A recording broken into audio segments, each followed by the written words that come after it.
আসসালামু আলাইকুম ভিউয়ার্স, আজকে আপনাদের মাঝে আরেকটি নতুন ভিডিও নিয়ে হাজির হলাম। আজকে আপনাদের দেখাবো বাংলাদেশের প্রথম প্রধানমন্ত্রী তাইজউদ্দিন আহমেদের জন্মস্থান, যে বাড়িতে তিনি জন্মগ্রহণ করেছেন, ছোটোবেলা যেখানে তিনি খেলাধুলা করেছেন, যেই বাড়িতে তার অনেক স্মৃতি এবং বাংলাদেশে তার অনেক অবদান আছে। এবং আজকে এই বাড়িটি আপনাদের পুরো বাড়িটা ঘুরে ঘুরে দেখানোর চেষ্টা করব। আমরা এখন যাইতেছি ওনার বাড়িতে। ওনার বাড়ির এই যে রাস্তার পাশে যে একটা স্কুল দেখা গেছে এবং যেখানে ওনারই একটি পুরনো আরেকটি বাড়ি আছে। আর এই পুরো বাড়িটা আপনাদের দেখাবো। আশা করি আপনারা পুরো ভিডিওটা জুড়ে আমাদের সাথে থাকবেন এবং তাইজউদ্দিন আহমেদের ইতিহাস যতটুকু জানি আপনাদের জানানোর চেষ্টা করব এবং দেখানোর চেষ্টা করব। তবে আশা করি পুরো ভিডিওটা জুড়ে আপনারা আমাদের সাথেই থাকবেন। তো আপনাদের এই যে বাড়িটা দেখতে পাচ্ছেন, এটাই সেই বাড়ি যেখানে তাইজউদ্দিন আহমেদ জন্মগ্রহণ করেছেন। ঠিক আছে।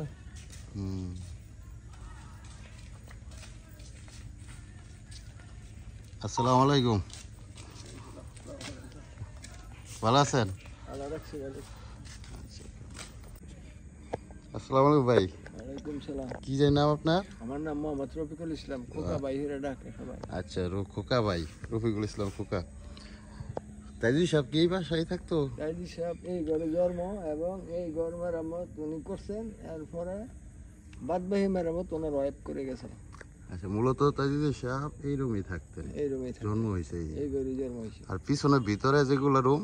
ভিতরে এগুলি খাওয়ার রুম, আর একটু বড় রুম ছিল সেইটা পশ্চিমে ভিতরে ফাঁক বানিয়ে পড়াই গেছে যুদ্ধের সময় পড়াই গেছে। তেমনি তাইজুল সাহেবের ছেলে মেয়ের আসে না এদিকে? এই গন্ডগোলের পরে আর আসে না, আগে তো সপ্তাহে সপ্তাহে আইতো।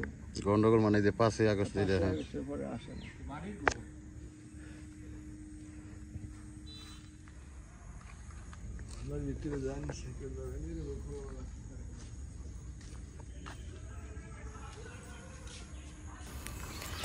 বাংলাদেশের প্রথম প্রধানমন্ত্রী তাজউদ্দিন আহমেদ, এই নামটি উচ্চারণের মধ্যে লুকিয়ে আছে এক মহান ত্যাগ, মেধা ও দেশপ্রেমের ইতিহাস।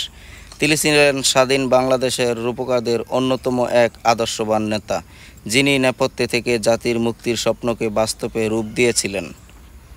তাজউদ্দিন আহমেদ জন্মগ্রহণ করেন 1925 সালের 23শে জুলাই গাজীপুর জেলার কাপাসিয়া উপজেলার দরদিয়া গ্রামে, তৎকালীন পূর্ববঙ্গ, ব্রিটিশ ভারত। তার পিতার নাম মাওলানা মোহাম্মদ ইয়াসিন খান এবং মাতার নাম মেহেরুন্নেসা খানম। গ্রামের ছোট্ট প্রকৃতির সৌন্দর্যে ঘেরা পরিবেশে তিনি বড় হন।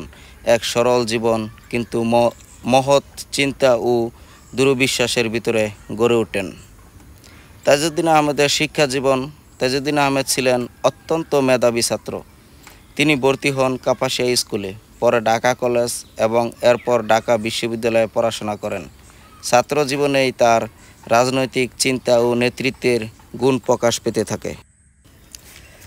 রাজনৈতিক জীবন ও অবদান। তাজউদ্দিন আহমেদ বঙ্গবন্ধু শেখ মুজিবুর রহমানের ঘনিষ্ঠ সহচর ছিলেন। 1971 সালের মুক্তিযুদ্ধ শুরু হলে বঙ্গবন্ধু গ্রেপ্তার হন পাকিস্তানে। সে সময় পুরো জাতি যখন দিশেহারা, তখন তাজউদ্দিন আহমেদ নেতৃত্ব দেন মুক্তিযুদ্ধের সরকার গঠনে। তিনি গঠন করেন বাংলাদেশের অস্থায়ী সরকার, মুজিবনগর সরকার, এবং নিজেই দায়িত্ব নেন বাংলাদেশের প্রথম প্রধানমন্ত্রী হিসেবে। তার প্রজ্ঞা, প্রকৌশল ও সাহসিক সিদ্ধান্তেই মুক্তিযুদ্ধের সংগঠক, কূটনীতি এবং আন্তর্জাতিক স্বীকৃতির পথ সুগম হয়।